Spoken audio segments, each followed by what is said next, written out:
எல்லா தேவ பிள்ளைகளே, இன்றைக்கு இயேசு வாழ்கிற ஜோதியில் வருகிற தீர்க்கதரிசன சத்தத்தை கேட்க வந்திருப்பீங்க. நான் விசுவாசிக்கிறேன். தொடர்ந்து இந்த தீர்க்கதரிசன சத்தங்களை, வசனங்களை, புதிய சத்தியங்களை, புதிய கிருபைகளை நீங்கள் வேதவசனம் மூலமாய் பெற்றுக்கொள்ள முடியும். இந்த இயேசு வாழ்கிற ஊழியத்தில் வருகிற சத்தம் முழுமையின் தீர்க்கதரிசன சத்தம், கர்த்தர் வாயிலிருந்து புறப்படப்படுகிற சத்தம். சற்று தெளிவில்லாது போலெல்லாம் கேட்குறீங்கன்னு நினைக்கிறேன். ஆனால் மகிழ்ச்சியோடு உற்சாகத்தோடு இந்த வார்த்தை கேட்குற பிள்ளைகளுக்கு அது தெளிவு உள்ளதாக இருக்கும், அற்புதத்தை கொண்டு வரதாக இருக்கும். டிவியில் நிகழ்ச்சியில் அநேக அற்புதங்களை நான் கேட்டுக்கிறத நினைத்து நான் சந்தோஷப்படுகிறேன். இந்த நிகழ்ச்சி மூலமாக அநேக பிள்ளைகள் நீங்கள் அற்புதத்தை பெறுகிறதை நான் தரிசனம் மூலமாய் காண்கிறேன். ஆமேன். அநேகருடைய சொல்லாமல் இருக்கிறதையும் காண்கிறேன். நான் அநேகரை முகத்தை பார்க்குறேன். டிவியில் பேசிகிட்டு இருக்கும்போதே இந்த ஒளிபரப்பு நிகழ்ச்சியில் நான் உங்களோடு இந்த வசனத்தை வார்த்தைகளை பகிர்ந்து கொடுக்கும்போது சில முகமெல்லாம் எனக்கு தெரிகிறது. நான் பார்க்குறேன். சில சகோதரிமார் கண்ணீரை துடைக்கிறதையும் வல்லமையாக நிரம்புறதையும் விடுதலை பெறுகிறதையும் எல்லாம் நான் பலமுறை பார்த்துருக்கிறேன். நான் விசுவாசிக்கிறேன். கண்ணீர் வடிப்பதற்காக என்னுடைய சாட்சியை, இன்னும் பிள்ளைகளுடைய சாட்சிகள் எல்லாம் நான் சொல்லலை. நீ சந்தோஷமாக இருக்கும்படிக்கு கண்ணீர் வடிக்கிறதுக்காக கர்த்தர் உன்னை அழைக்கவில்லை.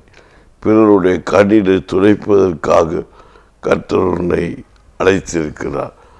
நீ சாட்சி சொல்லி சாட்சியாக நின்று பிற சாட்சிகளை எழுப்பும்படிக்கு கர்த்தர் உன்னை அழைத்திருக்கிறார்.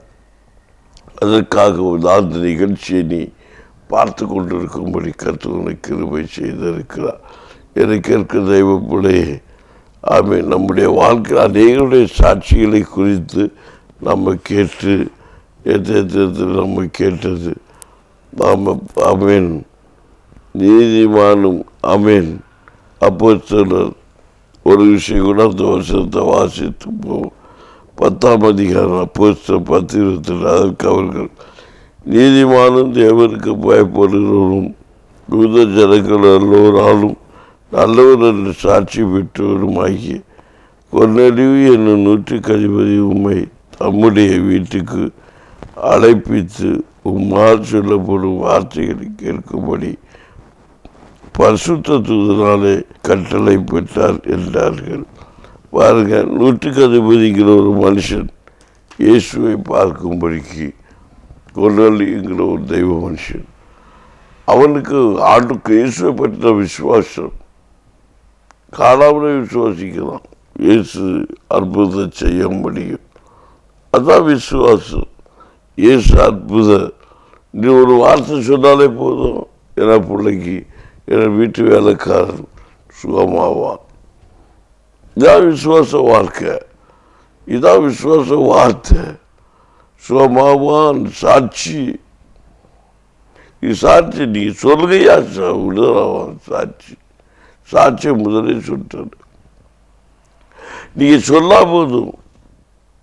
அழகு வேதவசனம் எல்லாம் சொல்லுது. இன்னைக்கு நாங்கள் ஊழியக்காரங்க கூட அநேக பிள்ளைகளை சொல்லுவாங்க, நீங்கள் பொருத்தனை பண்ணி ஜெபம் பண்ணு, பொருத்தனை செலுத்தி ஜெபம் பண்ணு. நீ பொருத்தனை செலுத்தினா போதும், அந்த பொருத்தனை என்ன என்று அவர் கேட்பார். பிரியமானவனே, பிரியமானவனே, உனக்கு என்ன வேணும், ஏன் என்ன நீ இந்த பொருத்தனையை செலுத்துனன்னு கேட்பார். சாலமோன் ஞானி தகலாங்கப்படி செலுத்தினாரு. அவங்க கேட்டோன்னு அவர் இறங்கி வந்தார், என்னப்பா வேணும் அப்படின்றாரு. ஏன் என்னுடைய வாழ்க்கையை வைத்துக் கொள்ளுங்க. நான் ஒரு சாதாரண மனுஷனாக தான் இருந்தேன். என்னுடைய வாழ்க்கையில் நான் ஒரு சாதாரண மனுஷன். என்னுடைய வாழ்க்கையில் நான் ஒரு சாதாரண மனுஷன். என்னுடைய சாட்சியை இவ்விதமாக தான் என்னுடைய வாழ்க்கையில் நான் என்ன செய்யறதுக்கு தெரியல. ரியாக்கார வஷவரி பலம் துக்கப்பட்டு ஒரு வேதனை கேட்டு நிந்திக்கப்பட்டு அவமானப்பட்ட நிலையில் மேலே போய் படுத்திருந்தேன். படுத்திருக்கும் போது தான் ஆமென் இயேசு ஒருத்தர் வருவதாக நான் காண்கிறேன். அங்கே போகிறேன். ஆமீன். நான் உனக்கு என்ன செய்யுதுன்னு கேட்டார். காரணம் நான் அழுது புறம்பி கர்த்தரை பார்த்த கண்ணீர் வடித்தேன். எனக்கு ஜெபிக்க தெரியாது. ஆண்டவரே பாவி உங்களுடைய ஊழியத்தை செய்யணும், உங்களுக்கு உண்மையாக இருக்கணும், உங்களுக்கு அப்படியாக நான் வாழணும் அப்படின்னு நான் ஆண்டவர்கிட்ட ஒப்பு கொடுத்து ஜெபித்தேன். நான் எதுவும் கேட்கல. ஆண்டவர்கிட்ட வந்து நான் அவர் கேட்டார். எனக்கு நான் அவரை பார்த்தேன். ஆண்டவரே இவ்வளோ நிந்தனை இருக்கு அவமானம் நினைத்ததானே தவிர யாக்கா கல்யாணத்தை நடத்தி வைங்க, நான் சகோதரி கல்யாணம் நடத்தி வைங்க நான் போய் ஜெபம் பண்ணல. மாறாக ஆண்டவரே ஏன் என் குடும்பத்துக்கு இப்படிப்பட்ட காரியம் என்று சொல்லி அழுது புலம்பினேன். கர்த்தர் அழுகை கேட்டார். இறங்கி வந்தார். மகனை சும்மா உனக்கு என்ன செய்யணும் என்று கேட்டார். உமை சுமக்கிற பாக்கியம் வேண்டும் என்று கேட்டேன். அன்றையிலிருந்து என் குடும்பத்தின் ஒவ்வொரு காரியம் என்னை வைத்து நடத்தினார். நடத்தி முடித்து தேவப்பிள்ளைகளை இந்த மகிமையான ஊழியத்தை செய்யும் எனக்கு கிருபையை கொடுத்தார். எனக்கு இருக்கிற தேவப்பிள்ளை இது நான் என்னுடைய சாட்சி. அப்போ நான் போய் கேட்கல. எனக்கு பிள்ளைக்கு ஆண்டவரே என்னுடைய சகோதரனுக்கும் என் சகோதரிக்கும் திருமணம் நடந்தால் நான் ஊழியத்தை செய்வேன். இல்லை ஆண்டவரே இயேசுடைய நாமத்தை மகிமைப்படுத்தணும். ஏப்பா எனக்கு இந்த மாதிரியெல்லாம் வருது, மகிமையாக என் குடும்பத்துக்கு ஆசீர்வாதத்தை தரணுமேன்னு சொல்லி ஆண்டோட பார்த்து என்னை நான் ஒப்பு கொடுத்து ஜெபிச்சப்போ கர்த்தர் என்னை தேடி வந்து நான் உனக்கு என்ன செய்ய வேண்டும் என்று கேட்டார். அதுக்கு நானே சாட்சி. எனக்கு இருக்கிற தெய்வ பிள்ளைகளே, நீங்கள் எதிர்த்தாதிக்க கொள்ளடிக்கிற தெய்வ மனுஷன் அவனோடு செய்த கிரிகள் அவனுடைய விசுவாசம் 100க்கு அதிபதி கொள்ளலியு.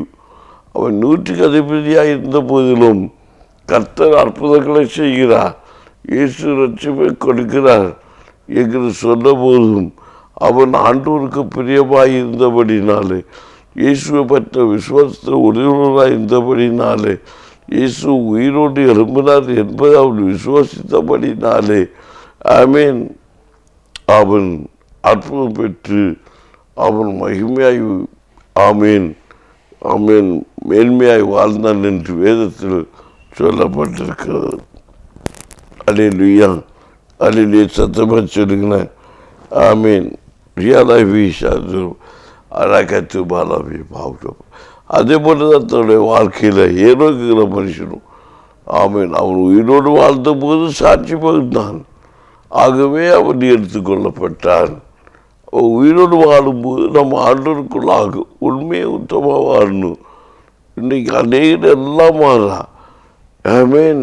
பிள்ளையை நாங்கள் வளர்த்தி விடுகிறோம். எப்படி கர்த்தர் சித்தமாக அவங்க ஊழியக்கெல்லாம் மாற்றி எடுக்கட்டும்.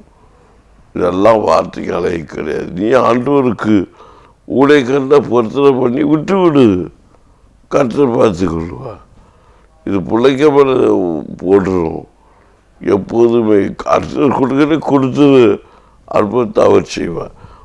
இதயத்தை கர்த்தர் கொடு, உனக்கு அற்புதத்தை கர்த்தர் செய்வார்.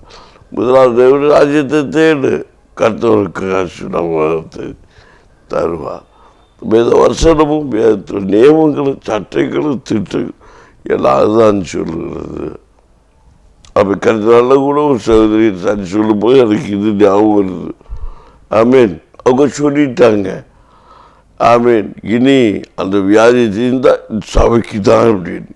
இந்த சபையில் தான் அவங்க ஆராதிப்பாங்க, இந்த சபையில் தான் அவங்களுக்கு எல்லாமே விடுவேண்ணி. அப்போ எல்லாம் முடிவு பண்ணி என்ன சொல்லிகிட்டே அவங்க போயிட்டாங்க. நாங்கள் புருஷனான்னு சொல்லிட்டு சொன்னாங்க பாருங்கள். 2 செகண்டில் அவங்க வார்த்தையே மாறுறாங்க. அவங்க எல்லாம் சரி எல்லாம் சொன்னாச்சுல. அப்போ சகோதரிக்கு வா மக்களே, நீ ஞானஸ்தானம் எடு. ஆமீன். அது ஞானஸ்தானம் எடுக்க முடியாது. அப்போ ரட்சிப்பு இல்லாமல் அற்புதத்தை பெற்றுக்கொள்ளணும். நீ ரசிக்கப்படு உனக்கு அற்புதம் இருக்கிறான்னு சொன்னார். அப்போ ரட்சிப்பு வேண்டாம், சுகம் வேணும். ரட்சிப்பு இல்லாமல் எப்படி சுகம் பெற முடியும்? பரிசுத்தம் இல்லாமல் எப்படி தேவனை தரிசிக்க முடியும்? தேவனை தரிசித்தாக உனக்கு ரட்சிப்பு வரும். இதை கேட்டு தாயிட்டு நான் கோவப்பட்டேன். நீ அந்த உடனே அந்த அம்மா சொல்லுதான் வீட்டில் போய் நீ இந்த பரிசுத்தமைக்கு போகக்கூடாது. பார்த்தீங்களா எவ்வளோ? ஏன்னா அவனுக்கு பரிசுத்தாபிஷேகம் பண்ணப்பட்ட ஒரு ஊழியக்காரரை இப்படி கோவப்படலாமா? பார்த்தீங்களா? கோவப்பட்டு சொல்கிறாரு, கோவப்பட்டு பேசுறாரு. எதுக்கு ஒரு சபைக்கு அனுப்பணும்? கோவப்படக்கூடாது. அந்த வசனம் சொல்லுது, போதகர் சிக்ஷை இல்லாத இடத்துல கர்த்தருடைய கிருபை இல்லை. சிக்ஷை இல்லாத இடத்துல, தீர்க்கதரிசனம் இல்லாத இடத்துல ஊழிய சீர்கட்டு போகும். ஆமீன். வசனத்தையே பறக்கிறாங்க. பேருக்கு கிறிஸ்தவ வாழ்க்கை. பைபிள் கையில் இருக்குது. பைபிளில் உள்ள ரகசியங்களும் வேதத்தின் வெளிப்பாடு கிறிஸ்தவர்களுக்கு தெரியலை, கிறிஸ்தவனுக்கு புரியலை. ஏதோ பிரசங்கத்தை பண்ணுறாங்க. ஆதியில் தேவன் வானத்தை பூமியும் சிருஷ்டித்தார். ஆண்டவர் தான் பூமியை படைத்தார், எல்லாருக்கும் தெரியுது. ஆண்டவர் தான் மரச்செடி கொடிகளையும் படைத்தார், எல்லாருக்கும் தெரியுது. ஆண்டவர் தான் மழையை பெய்ய பண்ணுறாரு, எல்லாருக்கும் தெரியுது. ஆண்டவர் தான் எல்லாம் செஞ்சார். அப்போ நீ என்ன செஞ்ச? ஒன்றும் செய்யலை. அப்போ ஒன்றும் ஆண்டவருக்கு பாதுகாக்க மாட்டார், காப்பார். ஆண்டவர் காப்பார். பின்ன நீ என்ன? ஆண்டோட காரியத்தை செய். அது என்ன? அவர் எனக்கு இஷ்டப்பட தான் செய்வேன். உன்னை இஷ்டப்பட செய்கிறதால தான் நீ துக்கப்படுற, நீ பாதப்படுற, நீ கலக்கடிக்கப்படுற, நீ வேதப்படுற. எனக்கு இதனால தான் இதை செய்கிறேன். அதில் இந்த வார்த்தைகள் பெரிய ஒரு ஆண்டோட கிருபைகள் இருக்கிற மாதிரி செய்கிற காரியம். நான் நினைத்து நினைத்து ரொம்ப துக்கப்படுவேன். இவ்வளவுக்கு சத்தியங்களையும் வேத வசனங்கள் அறிந்த கன்னியாகுமரி மாவட்டத்தில் ஊழியத்தில் இப்படி காரியம் நடக்குது. அப்போ ஆண்டவர் அறியாத பிள்ளைகள் எப்படி பேச மாட்டாங்க? வசனத்தை படிக்காதவங்க ஒரு முறை கூட படிச்சிருக்க மாட்டாங்க, ஒரு வசனம் கூட படிச்சிருக்க மாட்டாங்க. அப்போ ஆண்டவருக்கு உணவாக பேசுகிறது எவ்வளவு மேன்மையான காரியம். கிறிஸ்துக்குள்ளே கல்யாணம் பண்ணியிருக்கிறாரு, கிறிஸ்துவனே கல்யாணம் பண்ணுறாரு. ஆவி ஆவி ஆவி ஆவி ஆவி ஆவி ஆவி ஆவி என்ன அந்நிய பாஷை உங்களுக்கு கெட்ட வார்த்தை பேசி பேசி ஒரு கிறிஸ்தவம் உட்கார்ந்துருக்காருன்னா அந்த மனுஷன் ஒழுங்காக பைபிளை படித்த மனுஷனாக இருந்தால் இந்த ஆவியை பற்றி பேசுவாரா? வசனம் அவர் படிக்கலை, ஆவி பரிசுத்த ஆவியை பற்றி கலக்கப்படுத்துறாரு, குற்றப்படுத்துறாரு. வசனம் என்ன சொல்லுது? அவங்க போதிக்காத போதகர் என்ன சொல்லி கொடுத்துருக்கிறாரு? அது அவங்க புரியல. அப்போ வசனம் இல்லாததான் அங்கே சத்தியம் இல்லை. மீன் அவ்வளோ வைக்கிற வருஷம் மதிப்பா. ஒரு மனுஷன் வந்து சொல்கிறாரு, உங்கள்கிட்ட ஒரு காரியம் சொல்ல முடியாது பார்த்து. நீங்கள் சொன்னால் உடனே நீங்கள் என்ன சொல்லுவீங்க? ஸ்டேஜில் மயிலில் பிரசங்கத்தில் சொல்கிறீங்க. ஏன்னா சொல்லணும்னு எங்களுக்கு பைபிள் சொல்லுது. ஒரு மனுஷன் ஆமீன், ஒரு தெய்வ ஊழியக்காரன், ஒரு சத்திய ஆவியானவரை பெற்ற மனுஷன் அவன் கண்டதை குறித்தும் கேட்டதை குறித்தும் கண்டித்து உணர்த்துகிற சத்திய ஆவியானவர் வசனம் சொல்லுது. அப்போ வசனத்துக்கு நம்ம திருப்பி இதெல்லாம் கொடுத்து அதில் உள்ள குறைகளை சொல்லி கொடுத்தா அது உடனே பாச தப்பு சொல்கிறாரு. அவர்கிட்ட சொன்னால் அவர் வெளியே சொல்கிறாரு. எங்கள் ஜோயிலில் ஒரு அம்மா உண்டு, உங்கள் அப்பாட்ட ஒன்றும் சொல்ல முடியாதும்மா, சொன்னப்போ அப்படி ஒன்றும் கொப்பிடிச்சு ஊற்றுவார். அவன் எவ்வளோ மோசமான பதிவு, எவ்வளோ மோசமான வார்த்தைகள். ஊழியக்காரன் சொல்லணும், செய்யணும், அதில் உள்ள குறைகளை நிறைகளை சரியாக்குறது தான் பாஸ்டருடைய வேலையை பைபிள் சொல்லுகிறது. உள்ளதை உலக என்றும் இல்லாது இல்லாது என்றும் சத்தியத்தின்படி பிரசிக்க வேணும், போதிக்க வேணும். இதான் பரிசுத்த அபிஷேகம் பண்ணப்பட்ட ஒரு தேவனுடைய வேலைக்காரங்களுக்கு ஆதாரம். அதை குற்றப்படுத்துது ஜனங்கள். ஆவியை குறிச்சே பேசுகிறாங்க. ஒரு கிறிஸ்துவ அல்லாத ஜனங்கள் பேசினா அவங்களுக்கு தெரியாது. அதுவும் வசனம் சொல்லுது.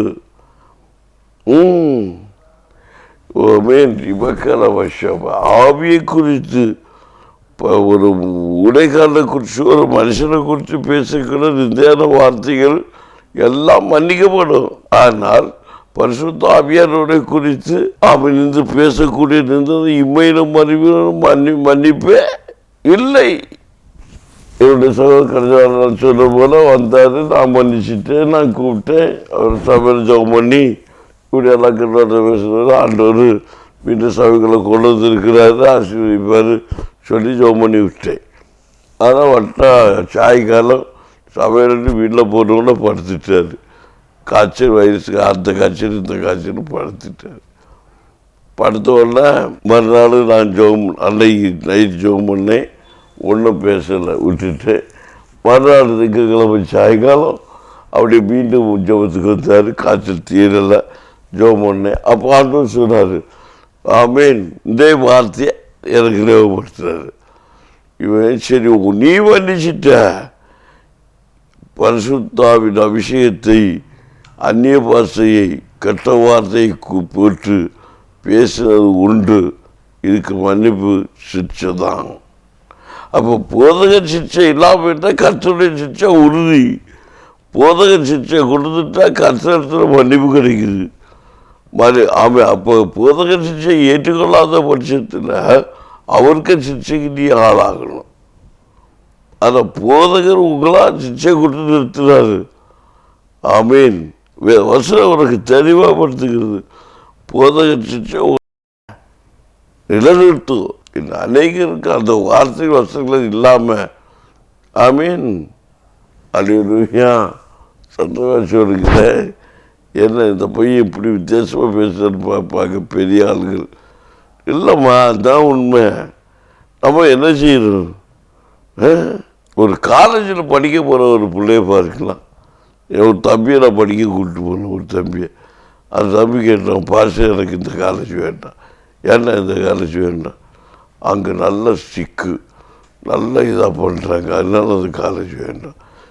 அதனால தான் அந்த காலேஜ் சேர்க்க போகிறேன். ஆமீன் அல்லேலூயா. பாருங்க, இல்லை அதே இதுதான் விசுவாசம். அவங்க அப்போதான் தான் சொல்கிறான். இங்கெல்லாம் சரியில்லை, இப்போ நம்மளால முடியாதுப்பா, நமக்கு பொறுமை பத்தாதுப்பா, எனக்கு நேரத்தையே சொல்லுவாங்க. வசனத்தை மிஞ்சி பேசுகிறாங்க பாருங்க. கேட்டால் எங்கள் கூட இயேசு இருக்காருன்னு சொல்கிறாங்க. அவங்க பேசுகிற வார்த்தை அவங்களுக்கு காட்டி கொடுக்குது. ஊழியக்காரரை குற்றப்படுத்துகிறாங்க. ஒரு ஊழியக்காரர் வந்து ஒரு ஒரு விசுவாசி வந்து சபையை மாறிட்டாங்களாம். அந்த சபையை எங்கள் சபையில் வந்து சொல்கிறாங்க. அவங்க சொன்னாதான் அங்கே போகிற விசுவாசிகளை எல்லாம் அந்த பாஸ்டர் குறை சொல்கிறாங்க. அதனால நாங்கள் வேறு சபைக்கு போயிட்டோம். விசுவாசியை குறை சொன்னால் ஆமாம், வேறு வசதி விசுவாசிய குற்றத்தை கண்டித்து உணர்த்தாமல் இருந்தால் யார் எங்களை போதிக்கிறவங்களுக்கு அடி. ஆனால் பேசுகிறவங்களுக்கு அவங்களுக்கு பைபிள் ஞானம் இல்லை. கேட்ட குறை சொல்கிறாங்க. இல்லை, இந்த பிள்ளைகளாக அந்த போதக சிக்ஷை அற்பமாக இல்லாததுங்க. ஏற்றுக்கொள்றவங்களாக இருக்கணும். ஆசிரியர் கடிச்சா அந்த ஸ்கூலுக்கு பிள்ளைங்க போக மாட்டேங்குது. கேட்டால் 1000 காரியங்கள் சொல்கிறாங்க. ஆமீன். பெற்றோர்கள் அதை விரும்புறதில்லை. இப்போது இஷ்டப்படி போட்டும் பிள்ளைகளை பார்த்துல செய்யணும். இப்படி தான் நடத்தணும். இப்படி நடத்தாலும் கடைசியில் எங்கே போய் நிற்குது? ஜெயிலில் இப்படி போய் நின்றுக்கிட்டு நிற்கும். எத்தனையோ பேர் நாங்கள் பார்த்துட்டு எத்தனையோ பேர் நடத்தி இருக்கிறோம். ஆனால் அவங்க அறிவில்லாமல், அதான் ஆண்டவர் சொல்கிறாரு, இஸ்ரவேல் ஜனங்கள் அறிவில்லாமல் கெட்டு போகிறார்கள். இஸ்ரவேல் ஜனங்கள் வெடிப்புள்ள தொட்டியை தானே வெட்டி கொள்ளுகிறார்கள். இஸ்ரவேல் ஜனங்களோ அறிவில்லாமல் தானே அழிந்து போகிறாங்க. காடே குடியா குடியா 4 வட்டம் கேட்டுக்கிட்டார் தாவி யாரை பார்த்து, தாவிதா அவன் யாரை பார்த்து, மோசையை பார்த்து, குடியா திரு நீ நாங்கள் அங்கே இருக்கப்போ அது கிடைச்சதுன்னு அதை தின்னு நீ அவன் மோசையை கொடுத்தாய். அப்போ பாருங்க கொடுத்துக்கிட்டு எல்லாம் வாரி கோரி 3 நாள் 4 நாள் வச்சு நல்லா சாப்பிட்டாங்க. அதுக்கப்புறம் எல்லாம் பள்ளிக்கடையில் யாரி இருந்துக்கிச்சு, பள்ளிக்கடை இருந்துச்சு. அப்போ ஆளுங்களாம் இருந்து ஐயோ ஐயோ ஆடி கொடுக்குற சோழ பிடிச்சி போகிறாரு. எப்படி தெய்வ கோபம். அதுக்குமே மோசமே நிற்க முடியுமா? ஆண்டவர் நீ பள்ளிக்குள்ள இறச்சி போயிட்டு ஆண்டவரே இந்த இறைச்செல்லாம் குத்தி எடுத்து கொடு. இறைச்சி கேட்ட நீ தின்னது நீ, உன் பல்லுக்குள்ளே இறைச்சி இருக்கு, அதை நீ எடுக்க ஆண்டவர்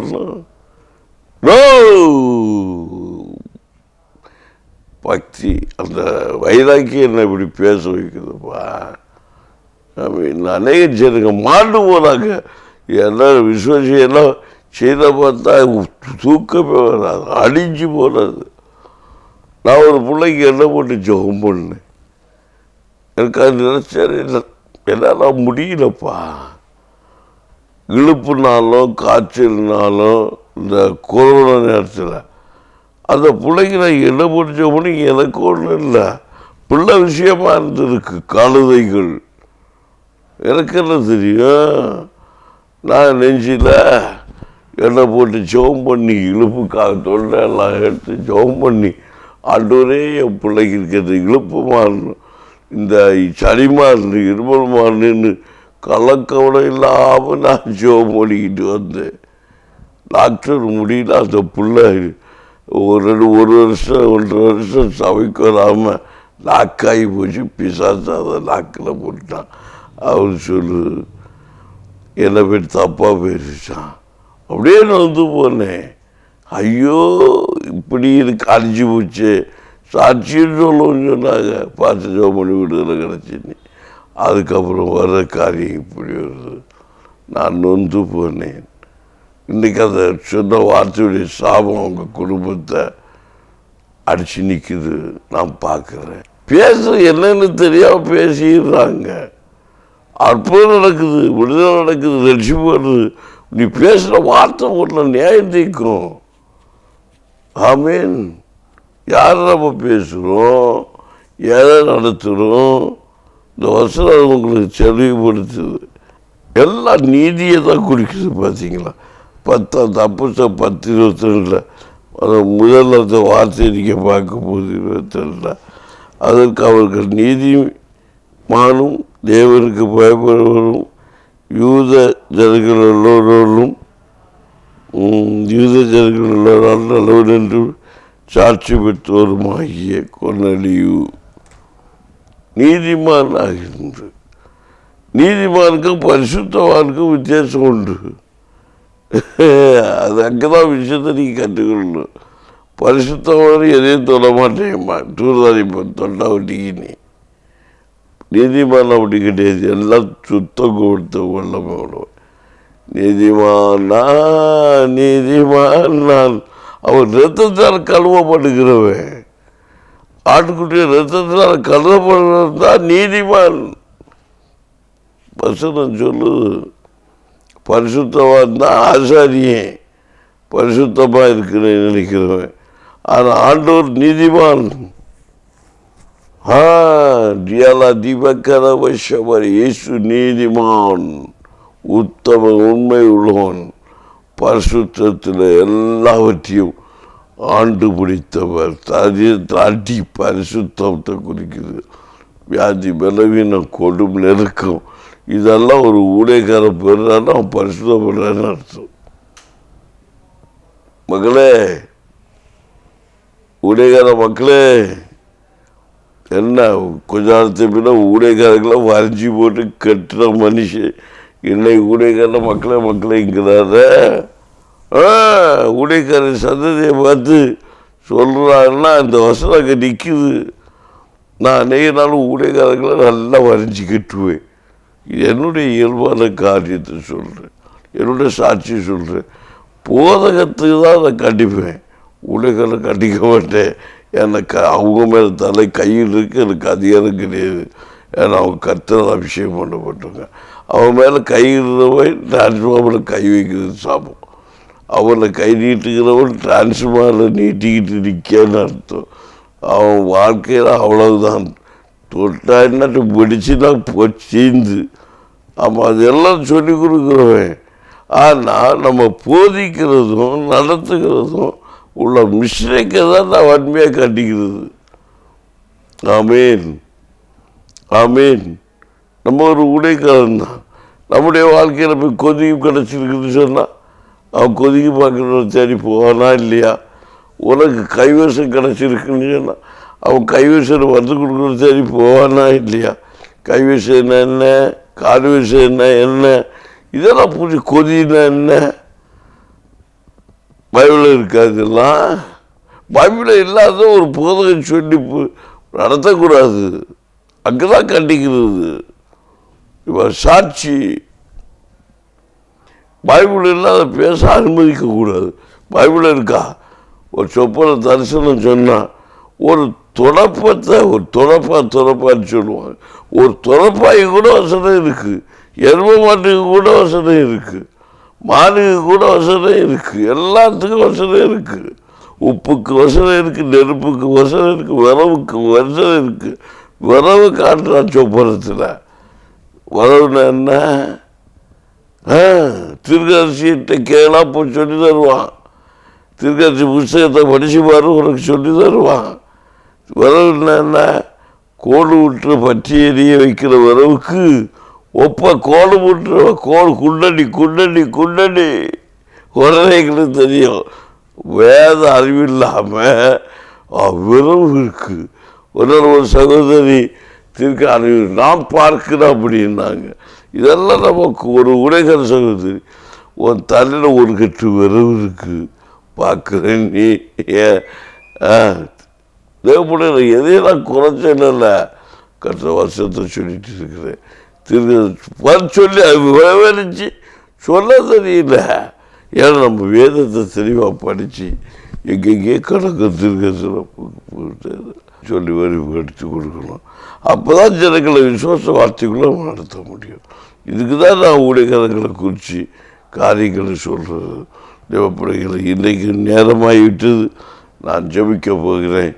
ஆமீன். ஜபிங்க, கண்களை மூடி கற்றுக்கிறிய நாலு தினத்தில் வாங்க. இப்படிப்பட்ட சில காரியங்களை ரகசியங்களை அப்படியே கேட்டுக்கிட்டே போவோம். தேவைப்பட்ட இடத்துக்கு இன்றைக்கி தூக்காத குப்பையில் போடு. ஆனால் ஏற்றுக்கிட்டே தான் நன்மையாக இருக்கும், நடத்த ஏதுவாக இருக்கும். சத்தியத்தை அறிவி சத்தியம் உங்களை விடுதலையாக்கும். கர்த்தர் அம்மைப்பட்டு ஜெயிப்போமா? நன்றி பல்லகதான் போனேன். நீ சொன்ன வேத வார்த்தைகளை வசனங்களை அடியனுக்கு நீர் கொடுத்த ஞானத்திலே பேசும்படி கிருபை கொடுத்தீங்க. இதை கேட்டு பெற்றுக்கொண்டு இவர்கள் விசுவாசியாக இருக்கலாம், தேவ பிள்ளைகளாக இருக்கலாம், உழைக்காரர்களாக இருக்கலாம், யாராக இருந்தாலும் கேட்டு அதன்படி நடக்கக்கூடிய கிருபையை கொடுங்க. மூட நம்பிக்கைகளை, மூட வசனிப்புகளை, சில கிதிகளை விட்டு விலகி சத்தியத்துக்குள்ளே நடத்தி பிள்ளைகளுடைய பயங்கள் நீங்கி பிள்ளைகள் இயேசு உண்மையிலே அன்புள்ளவர், கிறிஸ்துவோட அன்பில்லை, எந்த ஒரு கலக்கமும் இல்லை, எந்த ஒரு குற்ற உணர்வு என்பதை பூரணமாக இவர்கள் கண்டுகொண்டு ஒரு கிறிஸ்துவுடைய அன்பு எந்த தீங்கு நிமித்தம் ஒரு மனுஷனை சிட்சிக்காது என்று வேதம் சொல்லுகிறது. கிறிஸ்துவின் அன்பு சகலத்தையும் தாங்கும். போதகர் சிட்சை கிறிஸ்துக்கு அன்பு இருப்பு நிமித்தம் உருவாகிறது. இது ஆசீர்வாதத்தை, சமாதானத்தை, சந்தோஷத்தை கொண்டு இருக்கு என்பதை ஜனங்கள் புரிந்து கொள்ளத்தக்கதாக கர்த்தர் கிரியை செய்யும். இயேசுவின் நாமத்தில் நான் ஆசீர்வதித்து ஜெபிக்கிறேன். பலப்படுத்தும் சொன்ன வார்த்தைகள் மந்திரவாதப்படி சூரிய மனுஷனுடைய சூழ்ச்சிகள், வரைகள், கிரியைகள் எல்லாம் இயேசு நாமத்தில் மாறி போகட்டும். நல்ல பிதாவே, ஆமேன், ஆமேன். என்ன நேயர்களே, இன்றைக்கு செய்தி கேட்டு நாளை திருத்தணும். வாங்க, கர்த்தர் உங்களோட பேசுவார். ஆமென்.